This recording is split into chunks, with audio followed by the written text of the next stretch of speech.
Osteomyelitis আসলে বাংলা ভাষায় যাকে আমরা বলি হাড়ের ইনফেকশন। এখানে আসলে গ্রসলি দুই ভাগে ইনফেকশনটাকে আমরা ভাগ করে থাকি।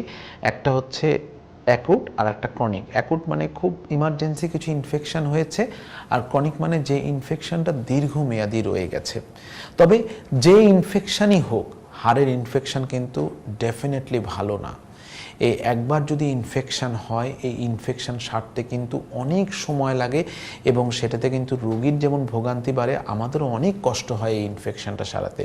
সাধারণত কি কারণে ইনফেকশান হয় এটা বলা মুশকিল, তবে কখনো কখনো কোনো হাড়ের মধ্যে যদি কোনো কারণে জীবাণু ঢুকে যায় অথবা কোনো আঘাত লাগে কিংবা কোনো নোংরা মাধ্যমে চামড়া কেটে হাড়ের মধ্যে জীবাণু চলে যায়, সেক্ষেত্রে কিন্তু ওই পরবর্তীতে ওইখান থেকে হাড়ের মধ্যে ইনফেকশনটা চলে যেতে পারে।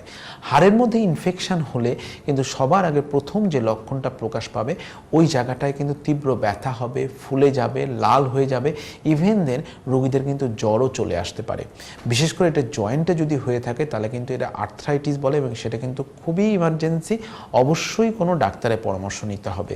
ইনফেকশন যখন হয় এবং রোগীর লক্ষণ যখন এরকম থাকে, তখন কিন্তু আমরা ডাক্তাররা সাধারণত কিছু পরীক্ষা করে, এক্সরে করে এবং রক্তের মাধ্যমে দেখার চেষ্টা করি যে এটা আদৌ ইনফেকশন কিনা, এবং ইনফেকশন হলে কিন্তু আমরা ইমিডিয়েটলি অ্যান্টিবায়োটিক স্টার্ট করি, নাহলে এই ইনফেকশনটা পরবর্তী রোগীর জন্য অনেক ভোগান্তির কারণ হয়।